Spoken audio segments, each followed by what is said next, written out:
Hi, my name is Jeannie Choi, and you're watching SojoTube. Joining me is Alexie Torres-Fleming, founder of Youth Ministries for Peace and Justice. Thank you so much for joining me. Thank you. It's nice to be here. Share with me about the original vision behind Youth Ministries for Peace and Justice, and particularly why you chose to work with youth. Sure. Well, first, I was born and raised and live in a neighborhood where there are 15,000 young people living in less than a square mile. 50% of them live below the poverty level, and there has never been a youth-serving organization for those young people.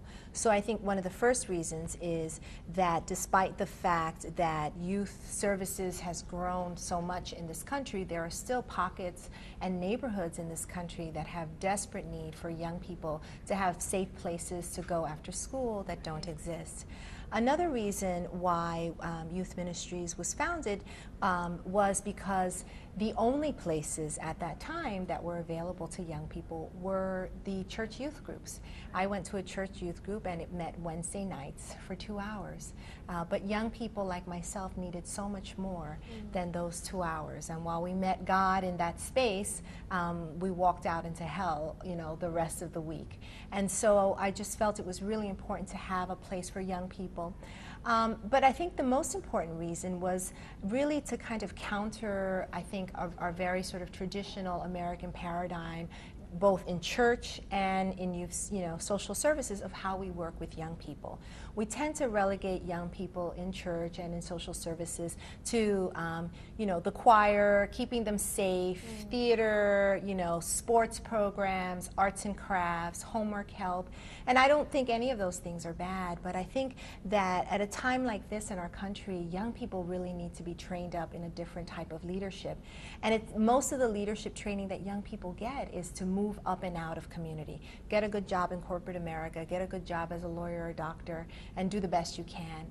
And but I didn't see any places really training young people to be grounded in their faith, to really shift that paradigm and say that not as I grow independently strong and powerful am I great, but as I grow collectively with my community strong and powerful can I be great. Scripture says the stone that the builders rejected have become the cornerstone, and I believe that young people can be the cornerstone of a movement for faith and social change in this country if we create the conditions for them to do that.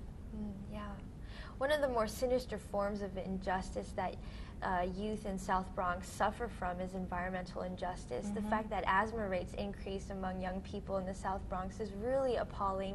Share with me about the environmental injustice that you see in that community and what you have been doing to overcome that. Yeah, well, we do live in the poorest congressional district in the United States, and the sad reality is that any poor community in this country is usually overburdened by environmental injustices and under-benefited by environmental goodies like parks and open space. And that's really the difference, and if I can say anything, the important difference between churches and the faith community engaging in the environmental movement versus engaging in the environmental justice movement. The environmental justice pays particular attention to the disparate benefits and burdens that poor people of color have in this country, and you can lay over a map of where all the toxic facilities are, and that's where poor people are. And so that's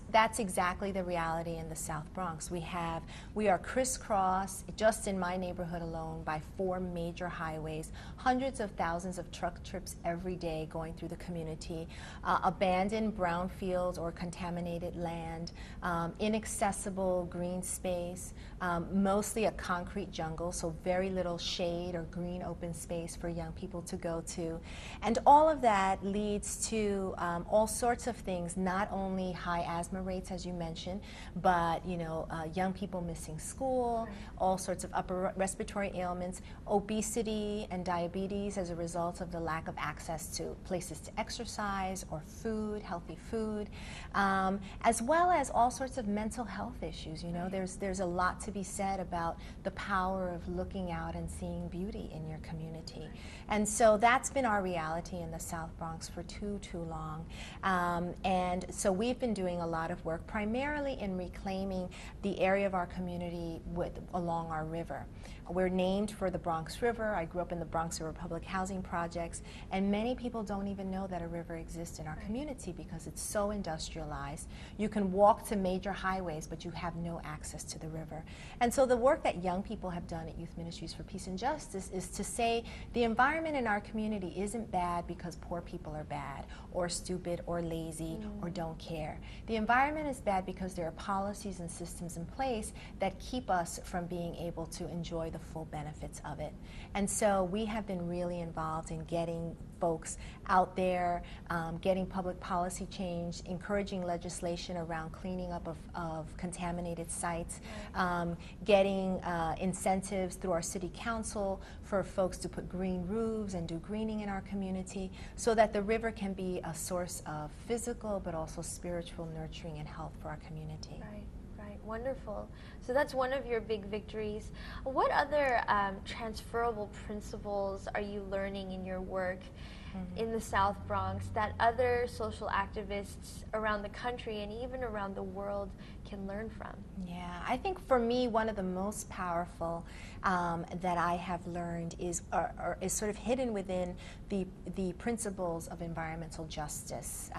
If you Google them, you will find that somewhere along the fourth principle is the principle of self-determination and the power of self-determination. And I think that's a wonderful and important principle that I have seen the power of over the last 15 years. Right.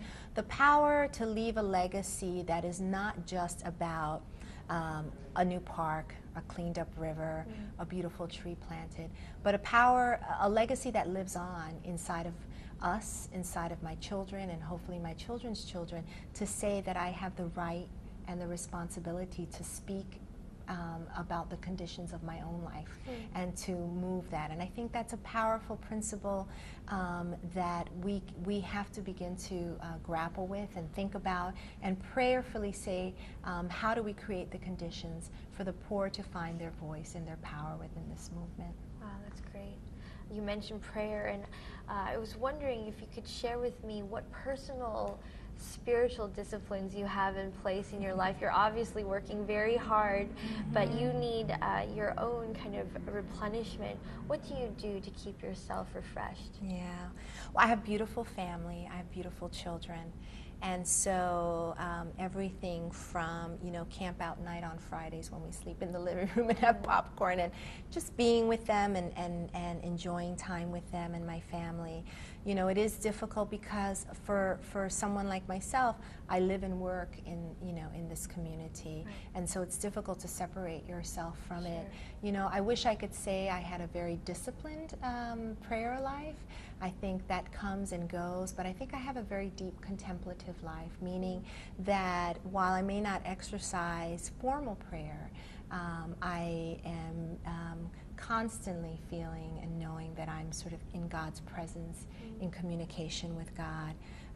I love and am fed very much by the mystical tradition of the church. So a lot of my prayer includes reading like Teresa of Avila or Dorothy Day and women as well as men who were able to kind of navigate this work but also sort of reach very deeply within themselves and understand a powerful truth that it's not just about God's work, but sometimes it's just about God. And so I struggle with that, like all of us, but those are the things that keep me grounded. Great. Well, thank you so much for your time and for speaking with me, Alexie. You're welcome. Thank you.